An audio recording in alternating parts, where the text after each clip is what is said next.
You know, we are constantly like bombarded with advice on how to build community. Oh, absolutely. Everywhere you look. Right. Find your tribe, bring people together, get closer to the ones you love. I mean, it is the fundamental assumption of almost every self-help book and social initiative out there. Yeah, that smaller is better. Exactly. But what if I told you to completely flip that script? Like, I want you to consider a wildly counterintuitive idea today. What if the conventional wisdom about relationships is just completely backward? It's a tough pill to swallow. It is. What if having fewer people around, in close proximity actually makes it significantly harder to get along? I mean, it definitely stops you in your tracks. It completely challenges our baseline assumption that intimacy and small numbers equal harmony. Right. We're basically told to just shrink our circles. Yeah, we're so conditioned to believe that shrinking our circle brings peace. But this premise asks us to look at the math of human interaction from an entirely different angle. And that brings us to the sole source for today's deep dive. We are exploring a deeply provocative essay by an author named Zhu Feng. Written back in December of 2021. Yes, titled, "The Fewer People There Are, the Harder It Is for Them to Get Along." And our mission today is to explore this highly unique thesis. Which is that proximity and small numbers breed absolutely inevitable conflict. Inevitable, that's the key word. And we are going to examine the radically unconventional, like completely utopian lifestyle model proposed as the ultimate fix to this human dilemma. It's quite the blueprint. Okay, let's unpack this. Because where do we even begin with a premise that turns thousands of years of social conditioning on its head? Well, I think we begin by shifting our entire perspective on human friction. What this essay does, right out of the gate, is force us to look at relationship conflict not as a failure of love. Or like a lack of patience. Right, exactly. Not a lack of patience or some moral failing on our part. Instead, we are asked to view it as an inevitable byproduct of mathematics and environment. Like an equation. It is exactly an equation. When you put highly specific variables, meaning individual human beings with set traits, into a highly constrained space, friction isn't just likely. It's guaranteed. Right. It is mathematically guaranteed by the laws of their shared environment. And Feng starts by applying this equation to the smallest possible environment, right? The micro level, two people. The foundational unit of society. Yeah, the marriage. Yeah. And there is this staggering statistic dropped right at the beginning. The claim is that 95% of husbands and wives in the world do not live a very harmonious life together. 95%. I mean, wait, really? 95%. That categorizes nearly all long-term domestic partnerships as lacking true harmony simply because there are too few people. Just two of them. Yeah, the rationale provided for that massive number is where this mathematical view of human nature really shines. How so? Well, the evidence used isn't about massive betrayals or deep ideological divides. It is entirely about the hyper-relatable, utterly mundane details of daily existence. Oh, like the daily grind stuff. Exactly. It is about two people chained together day and night with conflicting preferences. Right, like one person likes spicy food and the other wants sweet food. Yep. One is an early bird, the other is a night owl. One eats meat, the other is a vegetarian. One just wants to sit quietly at home on a Sunday, and the other wants to go out shopping. What's fascinating here is, wait, no, you go ahead. No, I was just going to say, what's fascinating here is that there is a very careful avoidance of assigning blame. Oh, I see what you mean. Yeah, wanting to go shopping isn't a character flaw, right? Wanting a quiet Sunday isn't a moral failing. The problem is that these two individuals are entirely trapped by the restraints of their environment and interests. Because they're locked in. Right. Because they are locked into this two-person dynamic, their individual autonomy is constantly colliding. They have absolutely no other choice but to just put up with each other. Yeah, put up with each other. Yeah. That is such a heavy, like suffocating phrase. It really is. It paints this picture of marriage as a never-ending three-legged race. You are tied at the ankle to someone else, and you can never, ever untie the rope. That's a great analogy. Thanks. I mean, if you want to walk toward the kitchen for a sweet snack, but they want to walk toward the living room with their spicy snack, every single step requires negotiation. Resistance. Yeah, resistance, and ultimately someone getting dragged along. Yeah. And this essay notes that this doesn't get easier with time. No, it says it gets worse. Right. It is not easy when you are young, but it is actually even harder when you become old. Which directly challenges the romantic notion of couples, growing old together and naturally syncing The up. whole two become one thing. Exactly. Decades of putting up with these differences doesn't sand down the rough edges. It just deepens the exhaustion of the restraint. Yeah. It is like water dripping on a stone. Wow. Yeah. Giving up your quiet Sunday once is just a single drop, totally harmless. But 40 years of constantly suppressing your base needs hollows out your sense of autonomy until only resentment is left. I have to push back here, though. I mean, is it really just about the raw number of people in the room? Well, the author thinks so. But is there a complete disregard for the value of learning to compromise? We are taught that compromise is the glue of society. Sure, we hear that all the time. It builds character. It teaches us empathy.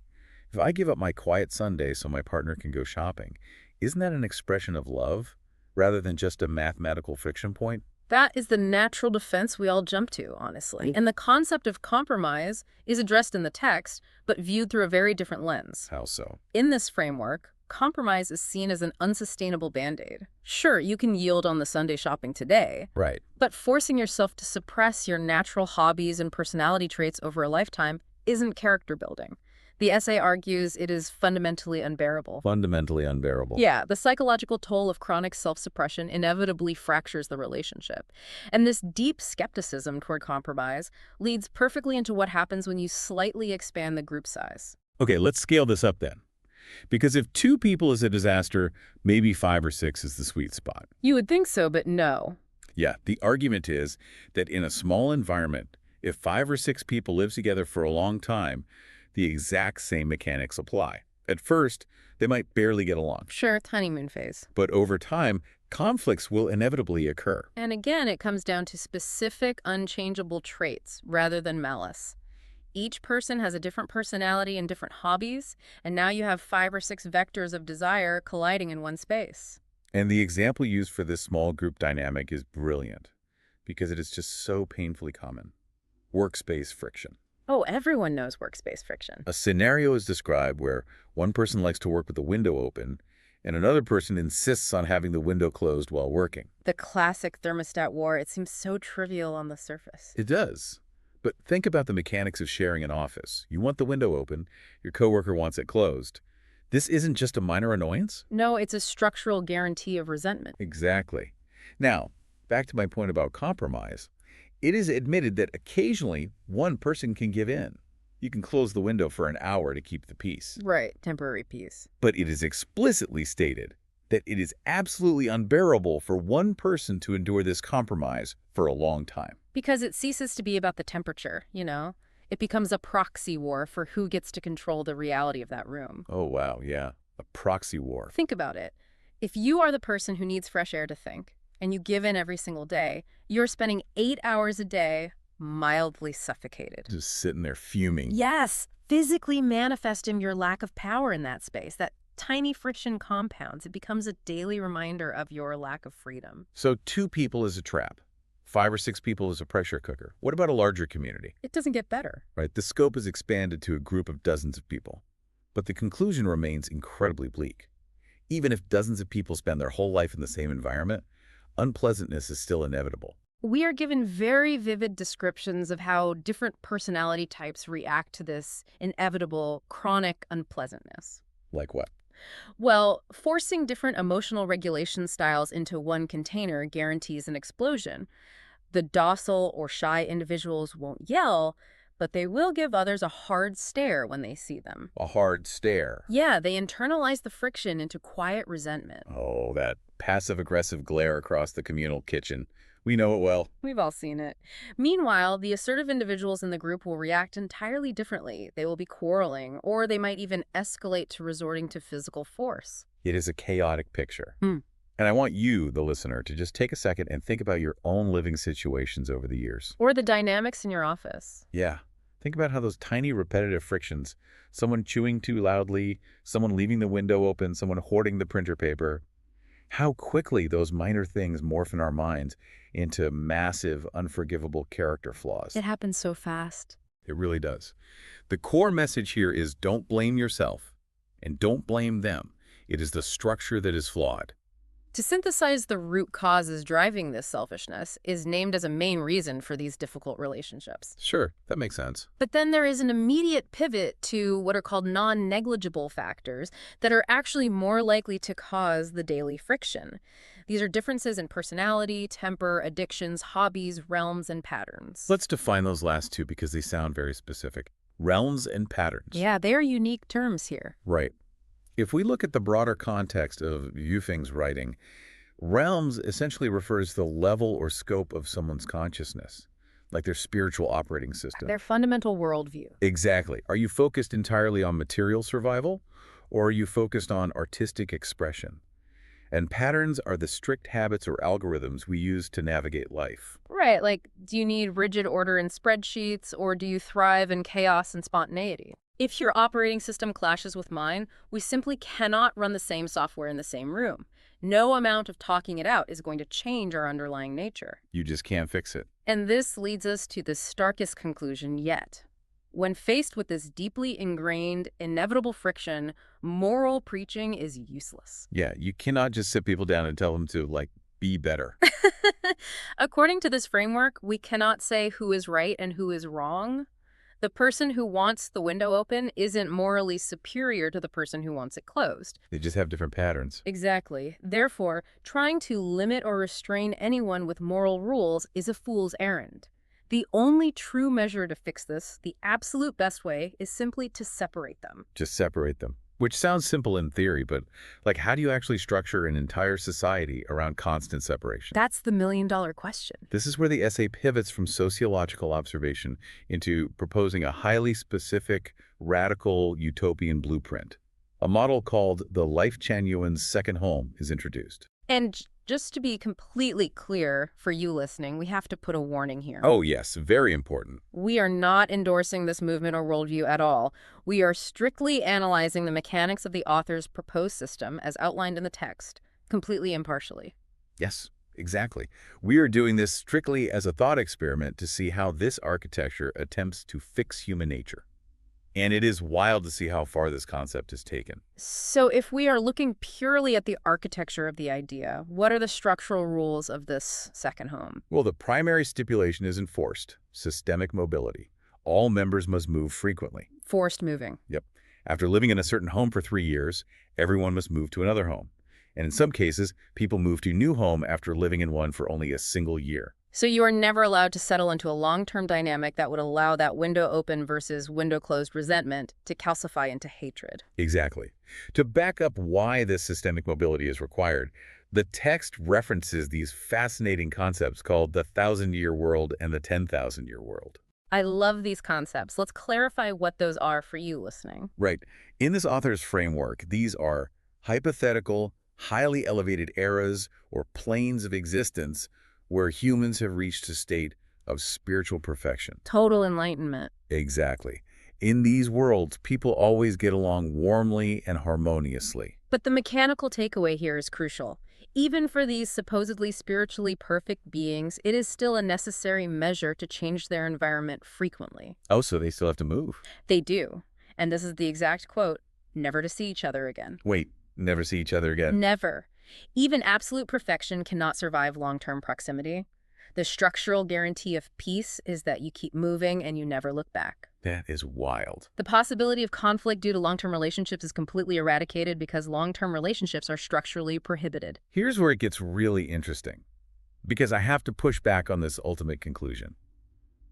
Does constantly moving and literally never seeing someone again actually solve the root problem of selfishness? Or does it just dodge it entirely? Right. Or is this entire highly organized utopian system just a really elaborate way of running away from intimacy? It's a fair question. I mean, intimacy requires friction. It requires seeing someone at their absolute worst, navigating those clashing realms and patterns, and choosing to stay. Choosing the hardship. Exactly. If you eject every 3 years, aren't you just skimming the surface of human connection?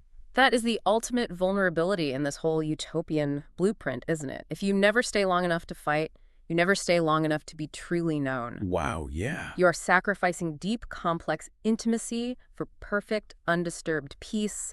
You avoid the valleys, but you also cap the peaks. But looking at that trade-off through the lens of this essay, the intimacy we're defending is actually just romanticized suffering. Right? That completely shifts the frame. It views our cultural obsession with long-term commitment as almost a form of Stockholm Syndrome. It's a dark way to look at it, but I see the logic. If we connect this to the bigger picture, this worldview completely rejects the premise that friction is a necessary or beautiful part of the human experience. So all that pain is just pointless to them.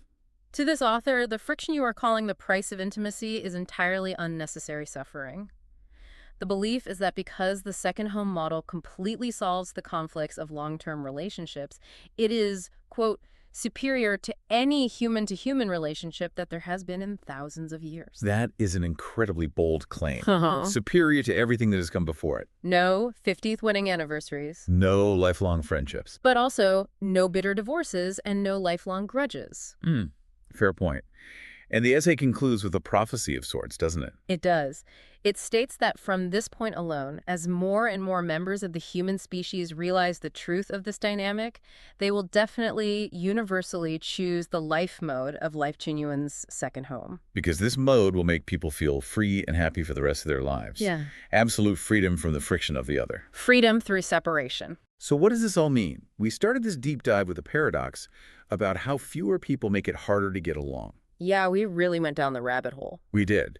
And we've journeyed through a worldview that sees the everyday friction of marriage and roommates, not as personal failures, but as inescapable mathematical realities of our environment. It's not you, it's the math. Right. It leaves us staring at a massive core tension. The heavy, grinding toll of long-term proximity and compromise versus the radical, forced mobility freedom proposed by Feng. It is a profound choice. It is a choice between the comfort of the familiar, which intrinsically includes the profound annoyance of the familiar, and a life of constant friction-free departures. It really challenges the core architecture of how we design our lives. And it leaves us with a fascinating thought experiment. Oh, lay it on us. I want you to consider this for yourself. If you knew that every close relationship or living arrangement in your life had a strict, unchangeable expiration date of 3 years after which you would pack up and never ever see that person again, how would that change your behavior today? Wow. Would you treat them better in the moment, knowing you wouldn't have to tolerate their quirks forever? Or would you simply never bother to deeply connect with them at all? That is the question that is going to keep me up tonight. Thank you so much for joining us on this deep dive. Keep questioning the structures of your own daily lives. Keep examining those everyday frictions, and we will catch you next time.